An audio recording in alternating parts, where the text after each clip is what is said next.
episode 185? 82, no?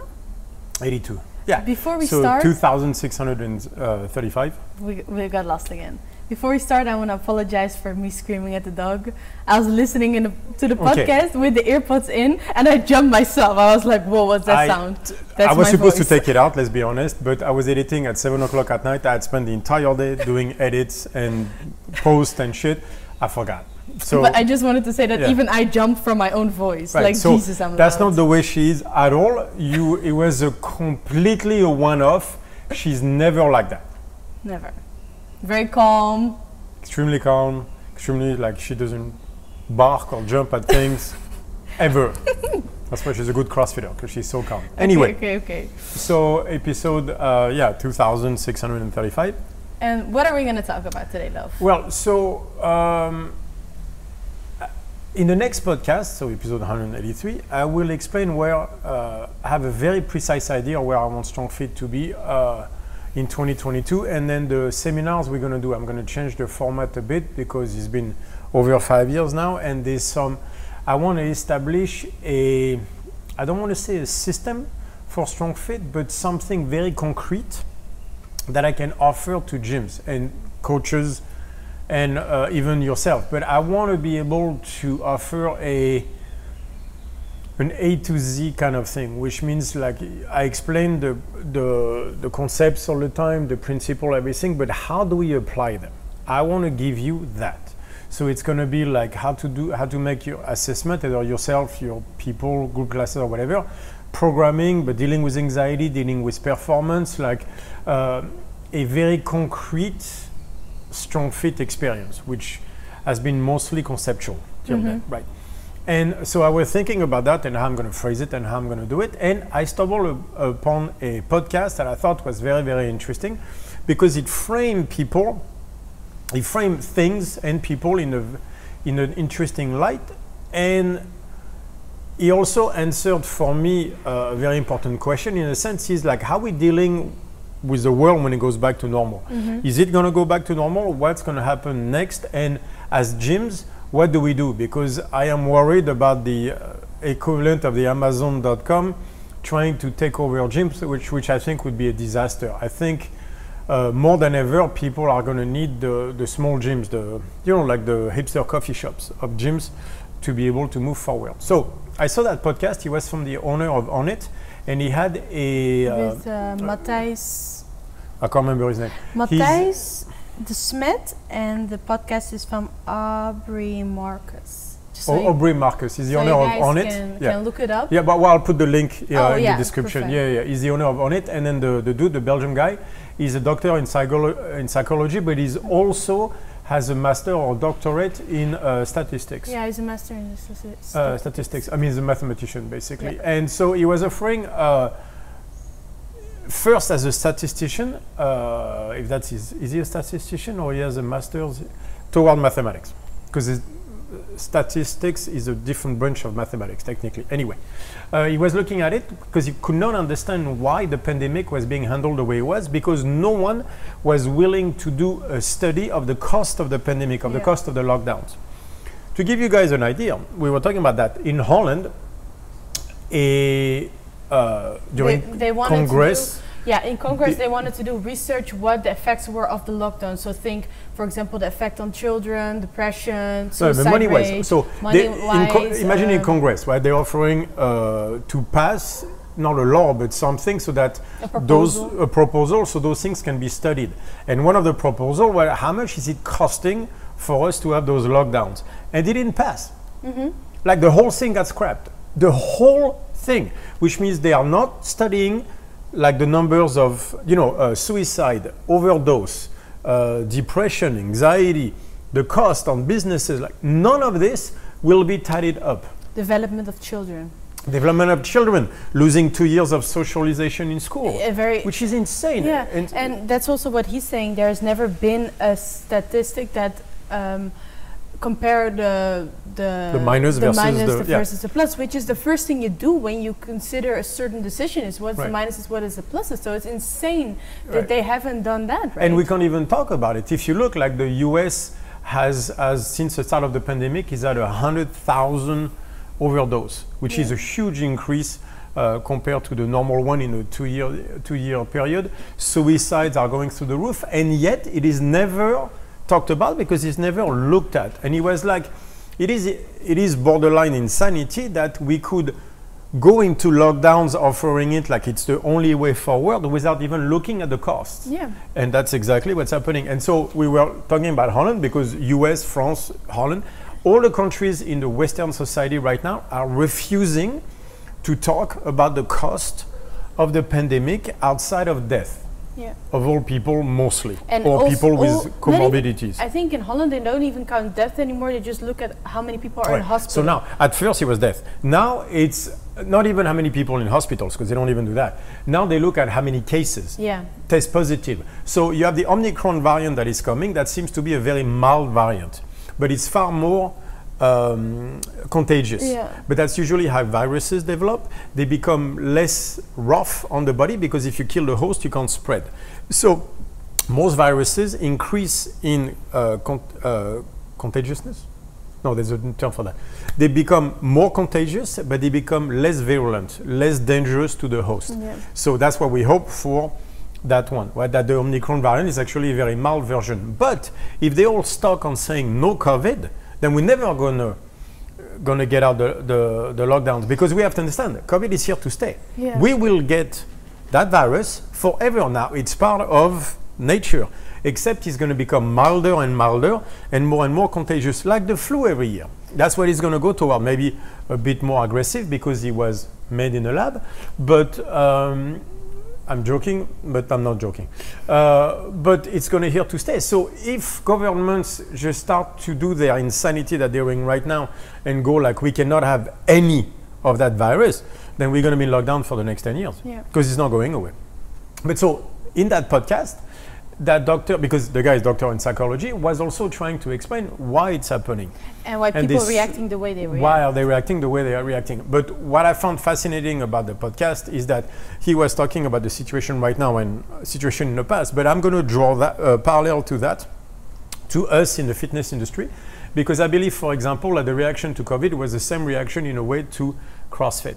And it's showing a deeper malaise. You know what malaise is, the French word? Like, you know, when not living well. That's what malaise is.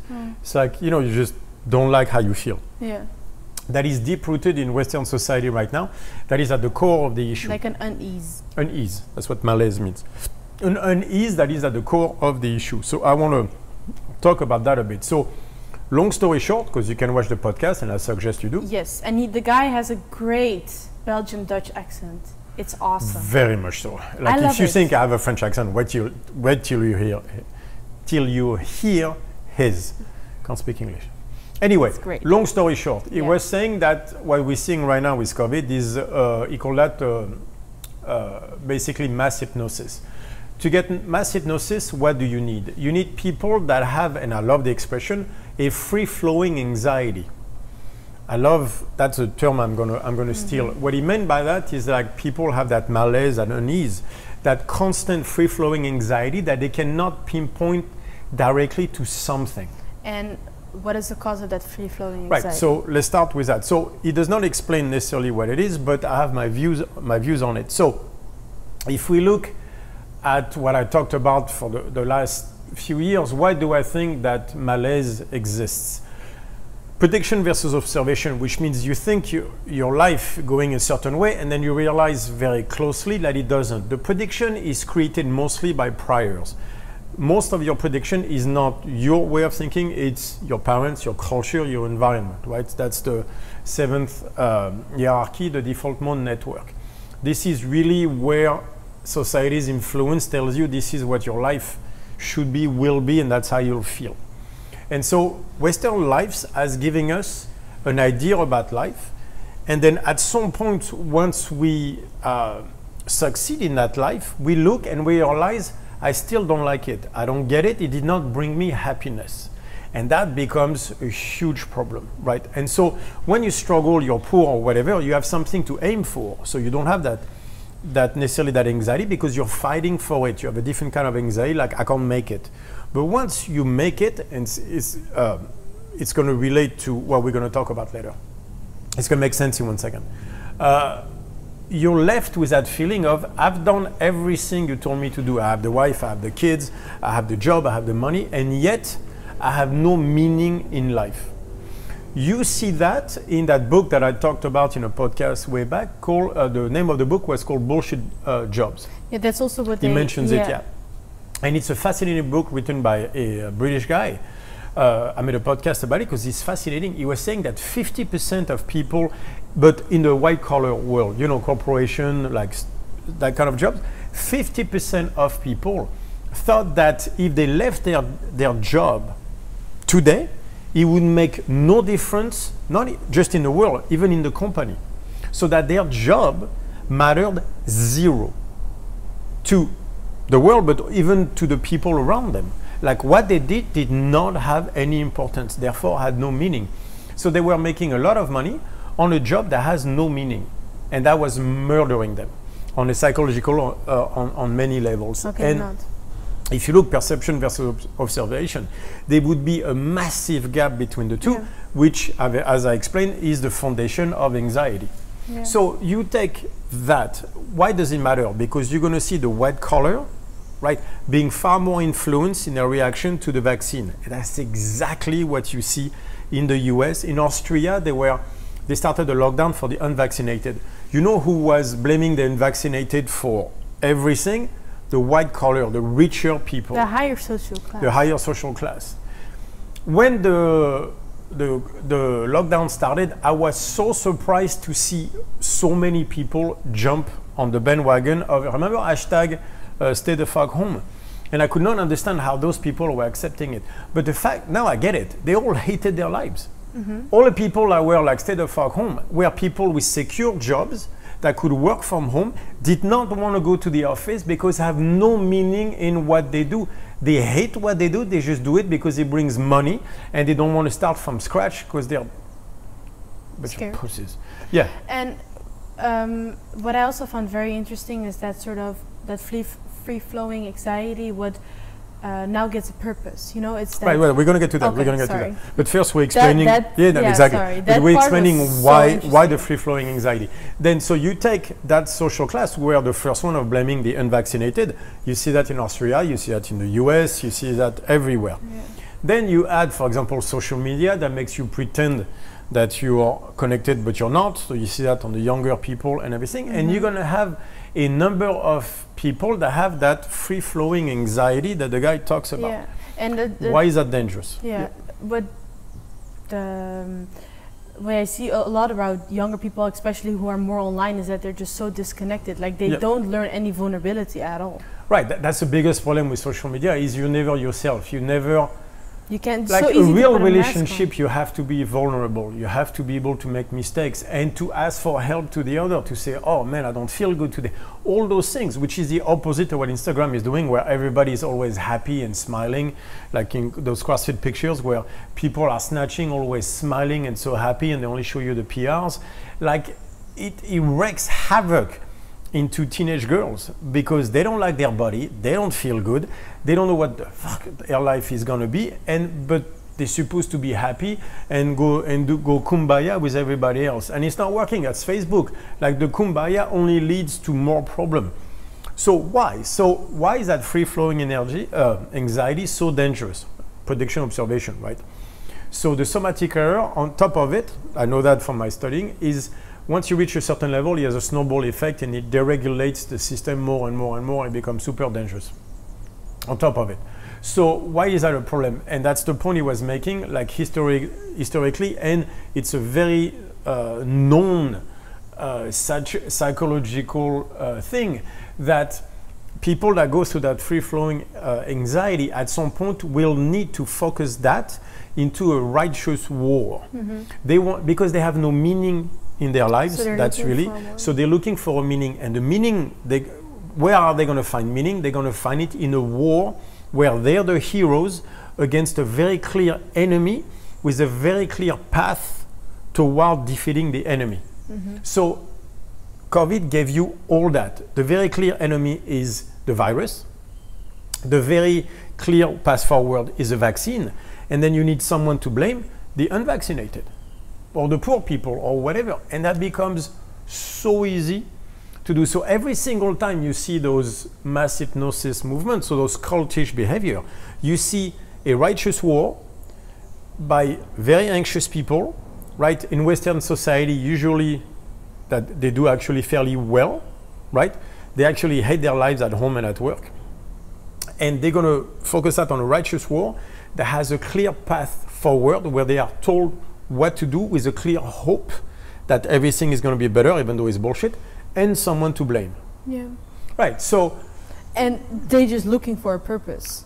And they're looking for meaning. Yeah, for meaning in their life. That's what you find in a purpose, right? So, like, Jordan Peterson made that point very clear, like about the, you know, like everybody's like, oh, poor people are problem because they don't have money. It was like, it's not money that's lacking, it's meaning, right? And if you struggle every day, you don't understand why you're doing, like, what's the point of going to work, working your ass off, coming back, tired, sleep, wake up, do it again? That has no meaning. Like, how many people you see that, like, the housewife is a bad term now. So many women are not allowed to be at home, raise their kids, and just make, you know, take care, make the house into a home. That's not considered anymore. So a lot of women lost their meaning into that. A lot of men lost their meaning because our meaning was you go to war, so you go to the office, you fight for the bacon, you bring it home so your wife is happy because then she can turn your house into a home. That was a typical family oriented where you have work and you have family. There was the two was... And that has no... Before people are going to get angry about the gender stuff, it can also be the other way around. But I mean, like, just the fact that the homemaker and the provider is just now not as valuable as a role anymore, which I get very pissed about, by the way. But right, but that the problem is then suddenly, like, you get also weird competitions. Now you come home and you're not coming home to your mate, you're coming home to your competitor. Yeah. Who, like, you know what I mean? Like, it has changed completely. But where is the meaning in this? If I can't... Why am I working if it's not to make you happy? Does work make me happy? Yes, it makes me happy because I can come home and have a great house for my wife, for my kid, for things like this. I need that meaning to do what I do. Otherwise, if it was just for me, I wouldn't give a shit. Like, making money for what? Buying nicer shoes? Which is another problem when they're telling you that that's going to make you happy. Well, it doesn't. You need meaning. So if you're at home and trying to make this a home and everything, and I come and I bring money that allows you, then there's meaning in what I do. Yeah. So I can do what I do at my best because you're there. If it's just for me, I know because I tried.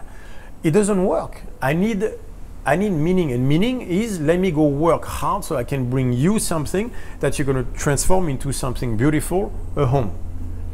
Maybe call me traditionalist, call me old school, call me sexist if you want. I don't care.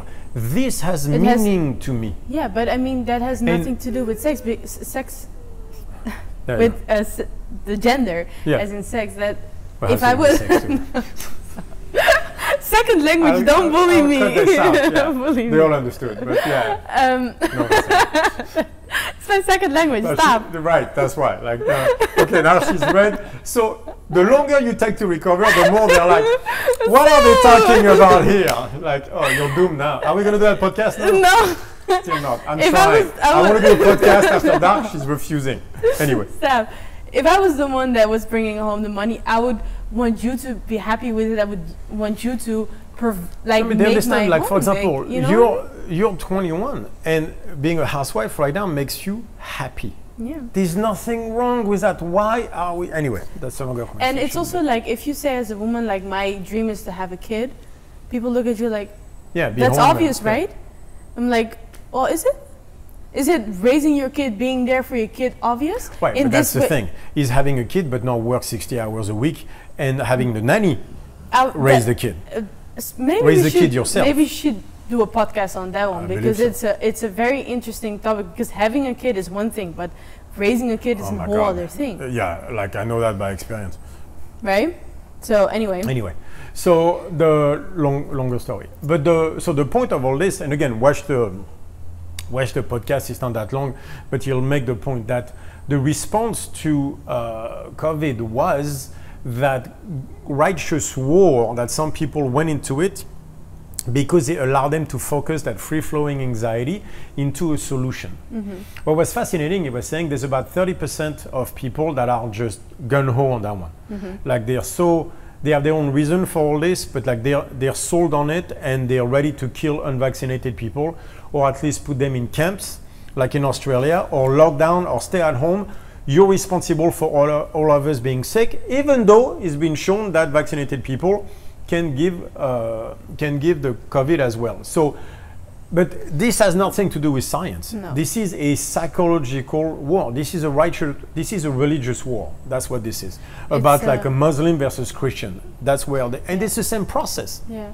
It's a simple, a righteous war with a simple goal to reach towards salvation, which is no more anxiety, with an enemy and someone to blame. Yeah. So they say that 30% of are gung-ho at it, like they want it. But then 40%... That was a very interesting one. Are just people that are afraid of being ostracized if they talk against the 30%. And then there's the other 30% is the people that are against the mass illusion. And it's eerily accurate to the situation right now. What was good with all this was that it means that you have 30% that are gung-ho about like, let's do exactly what the government say, nothing can go wrong. Then you have 30% saying you're all crazy. The problem is that the solution is within those 40% that are afraid of speaking out. They are the one who are going to tilt either way. If you go at them with the 30%, everything is a conspiracy theory, everybody's evil, stuff like that, you're not going to make a good case toward taking those 40% toward your side. And so there was an entire argument there that they were making that were very interesting. But again, watch the podcast, we can always do more. What was interesting to me is the righteous war based on free-flowing anxiety with a clear path forward toward redemption, salvation, with a clear enemy and someone to blame, was exactly CrossFit. If you look at how CrossFit started, yeah, I know. In the US, you had what? You had anxious people from a certain social class. It cost a lot of money to do CrossFit, and it was usually, let's be honest, it was mostly white, well-educated, like executive type that made money. Like you had to make money to be there. It's fairly young, expensive. fairly white, it's very expensive. Fairly white, and by fairly I mean 92%. Yeah. Let's be honest, it's not the multicultural sport. No, they're trying, but it's the culture is there, and it was the whole culture. I mean, it started in North California, within the hippie culture and everything. But what did you see? You saw either religious people or addicts. Sorry, ex-addicts. Or failed athletes. Or failed athletes. Those were the three people you saw doing CrossFit. So there was not that many failed athletes, but a huge chunk of people not going to the CrossFit Games were religious people. Like you see, Jesus first on every single post, which I grew up in France. You don't talk about religion openly or money. So every time it still breaks me. Yeah, it makes me very uncomfortable. I gotta tell you, fellas, back in the US over there, to most people, Jesus, first thing on Instagram is like saying how much money you make. It's weird to most of us, but anyway. In Holland, it's super taboo. Like in France, you don't talk about it. Yeah. You don't talk about money. You don't talk about beliefs, and you don't talk about money, which is the two things you talk about the most in the US, which is kind of funny. Anyway, so you saw the religious and the ex-addicts transforming toward that. But if you look a little bit deeper than that, what do you see? You see CrossFit as a righteous war. Like Greg Glassman established it as we all gonna die of obesity. We need to move the fitness industry forward toward helping people. Righteous cause. By the way, I happen to believe in as well. I'm 100% with Greg Glassman on that one. But that was a righteous war, right? Like, let's stop being, passive. And also, let's stop doing just cardio or just bodybuilding. Let's be real athletes, which now you're starting to play toward the ego of people, right? Especially them, were like, you didn't make it, but don't worry, with CrossFit you can. So if you see when it blew up at the time, if you train for a year or two, you can make it to regionals if you were talented. That's not possible anymore, but back then it was.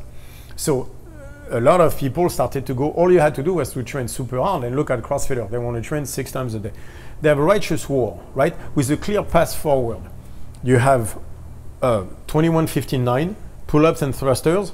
We're going to time you, and you have to beat your time and beat everybody else. And it is such a simple plan forward. Exact same position and exactly. It has position to be over tension, right? And so all dressed the same. Crazy too. All dressed the same. Look how all have the same Instagram. All have the same Instagram, but look how well Keely Starrett did at the beginning, and all he said was basically position over tension. Is like, I'm going to allow your shoulder to go in a certain spot so that you look like everybody else on your Instagram. That's what he did. A clear path forward. That's what's going to ease your free-flowing anxiety. Is a clear path forward. So the clear path forward. So, and then after that, you need an enemy. So enemy was obesity, was the lack of things like this. But then you need people to blame, and then that's when you see like they started criticizing the global gyms and things like that, like Dave Castro.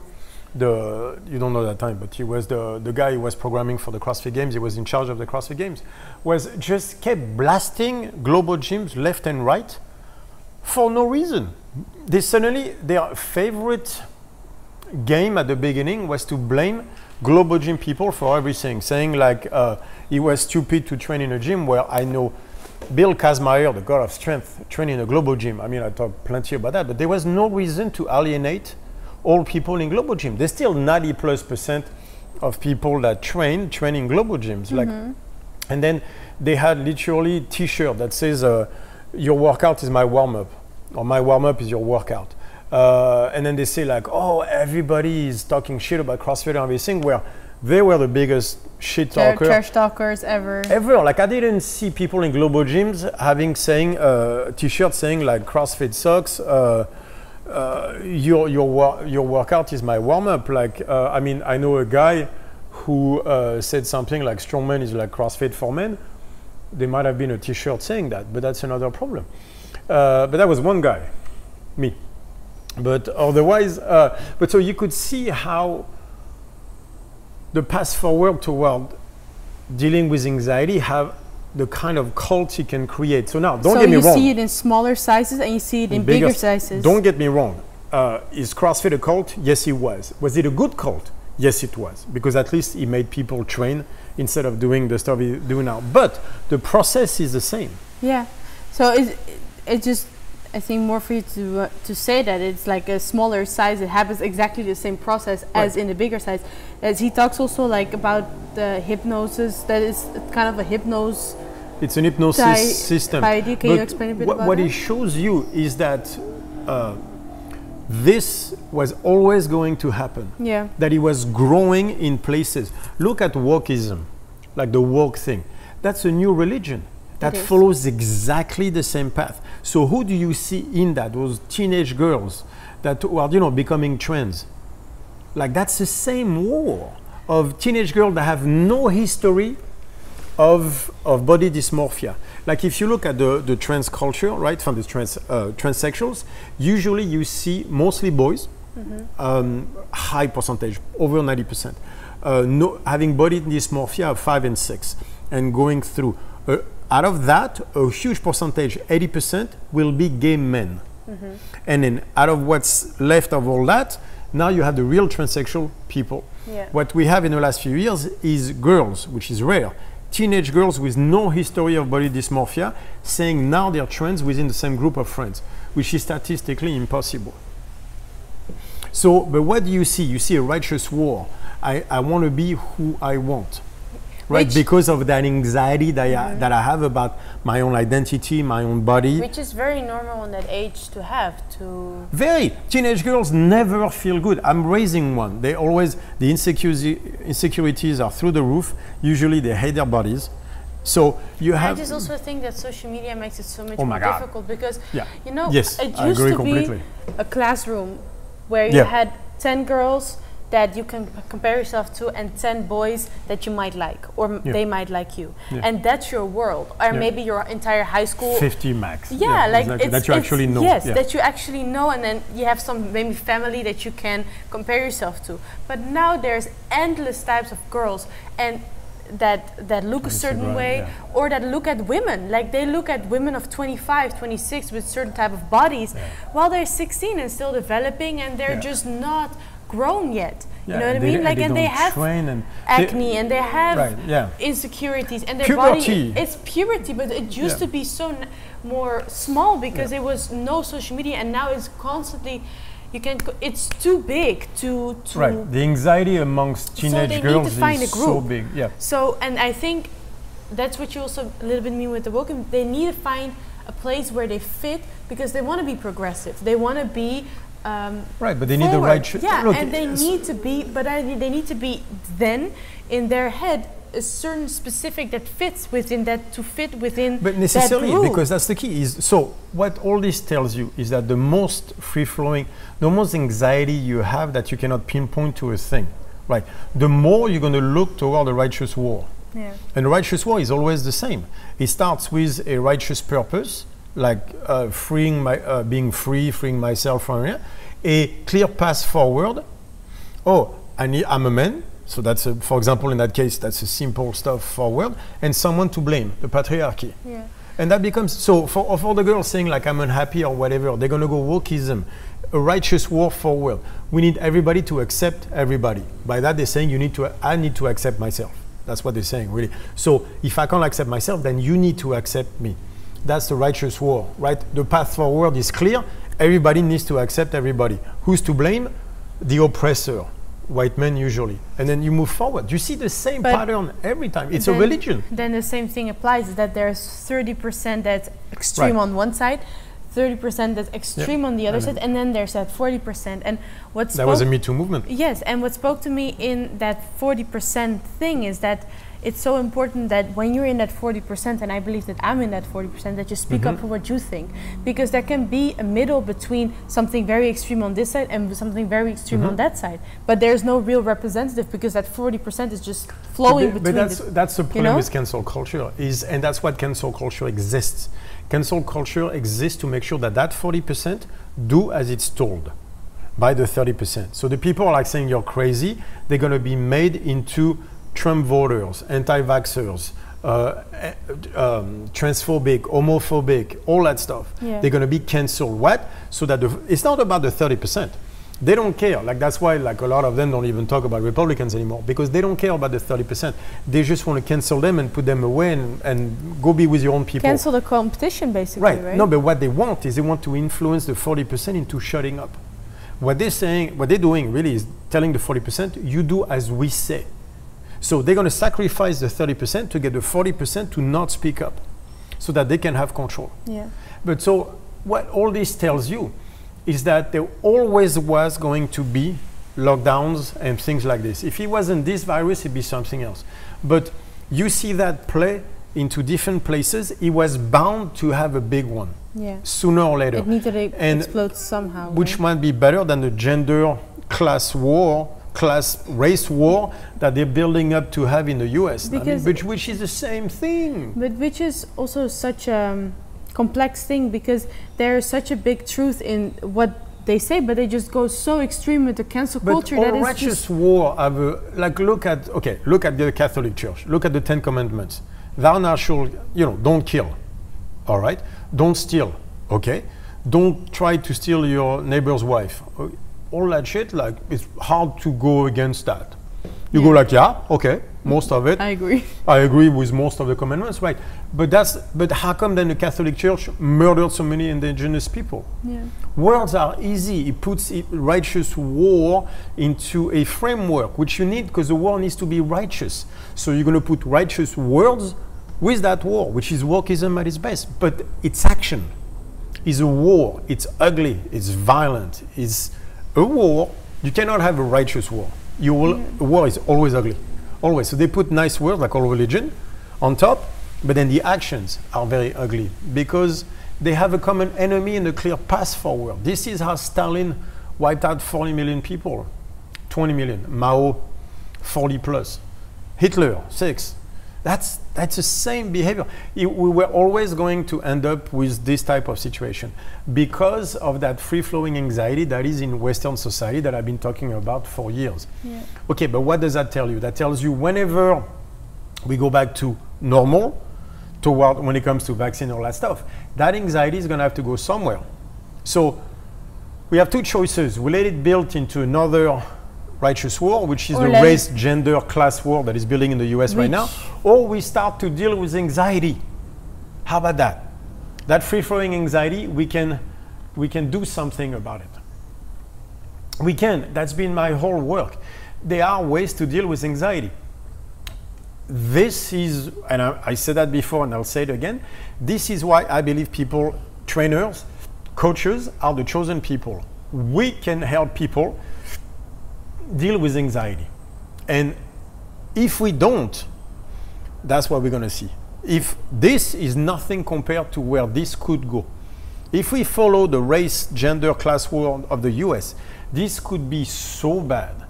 Like this could make this like a firecracker compared to a neutron bomb. Like I'm not kidding. So this is the power of anxiety.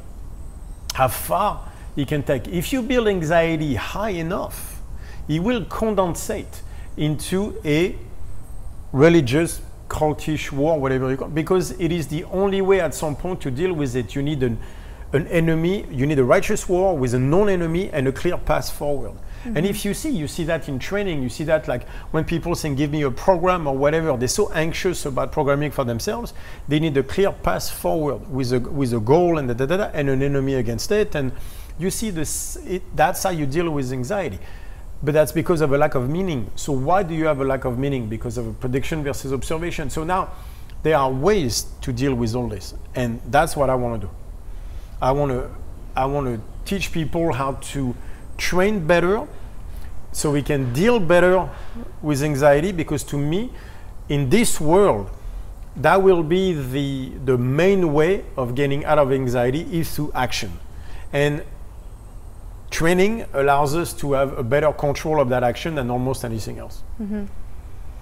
And because if you train correctly, you don't get hurt, then you can do your sport of the weekend, you can play with the kids, you can do whatever is necessary to find that meaning in life. I believe training is the way forward, or at least one of the way forward. So if I hear it correctly, you say that to deal with your anxiety through training, you can find the meaning that you're looking for, right? Right, I'm going to go the other way, that if you don't train correctly, you will not find meaning because the observation, your environment does not match your prediction. Fundamentally, that's the problem. You have a prediction, right? That prediction is made mostly through your priors, your family, your stuff like that. The world has changed. The world is, after we can go into the fact that we're all very soft because we're neither hot or cold, we're never hungry, we don't walk anywhere, we don't fight, there's no predators and everything. So the whole observation system cannot relate to what the prediction system is saying. Like you're at threat. Threat of what? I don't feel anything. That gap between the two is murder. And it's murder of a person, but it ends up being murder of a society. Mm-hmm. That the only way forward is to match prediction and observation. That is the only way forward. But to do that, that means that the observation, what the body is saying that the world is, has to match the necessary violence of existence. Because existence is violent and rough. The problem is your lives are not. When was the last time you fought?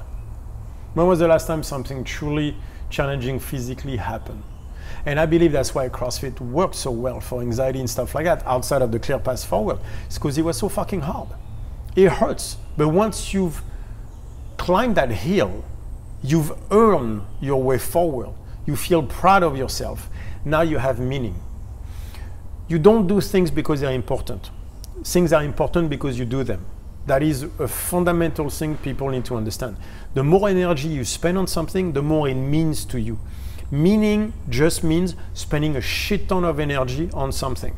That's why your kids mean so much to you, because so much energy went into their creation. You had to find a mate, gestation, you had to breastfeed them, you have to raise them when they couldn't move for the first year. Like it's so much time and energy into it. That's why they mean so much to you. That's why it's so important to change the diapers, to be there when they're kids, that they wake you up at night, because the more they make you suffer at first and you can go past that, the more your kids will mean to you. Love is based on that. Love is based on pain that you can go past, that you can go through. When you go on the other side of violence and horror, then you'll find meaning. because you've put so much energy into redirecting your mind toward the positive of a situation. That's the podcast about the seventh hierarchy, the default control network toward the executive control network.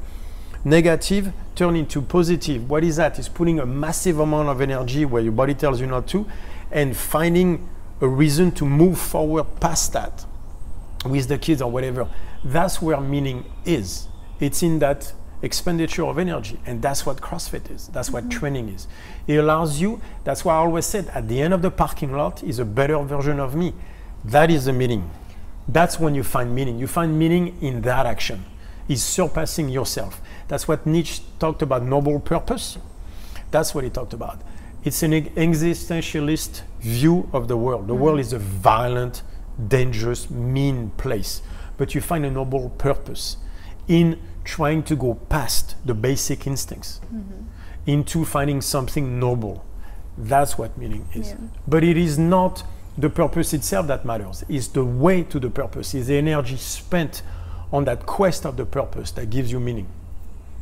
That's the physiological base of all that. If you don't have that, that's when you get that free-flowing energy that leads to righteous wars that we see happening right now. That's what we need to fight.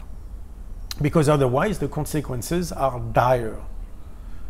So I've been, in a way, saying that for a long time. It's like we're messing with stuff that are so dangerous. The nervous system will shape us, but apparently also shapes a culture.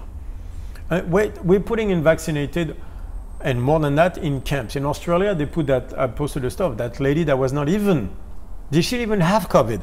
She tested negative 3 times for COVID while being forced into an internment camps for 2 weeks. That's to scare the living shit out of everybody. That's insane. That is insanity that this happened, and no one is talking about it. Like, this is where we are right now, and the only way forward is to deal with that anxiety. So us coaches are the chosen people. This is the path forward, and so this is what I want to help. Yeah. So on the next podcast, I'll give you a concrete answer on what I intend to take Strongfit, the direction I want to go toward having a go at anxiety and stuff like that. I believe that's the only worthy quest right now is that. But it has to be done through training. But you can't just deal with anxiety like that. You also have to train correctly. And so it's not enough to understand the concept. You have to understand programming. You have to understand, strength and conditioning. You have to know how to assess correctly so that you can program correctly, how to do movements, tension over position. So that's what we're going to establish. There are some serious actions that need to be taken, the action that you can learn to sprint, learn to lift, learn to do all this. So that's what Strongfit is going to be. Yeah. And so that's what the new seminar will be about and stuff like that.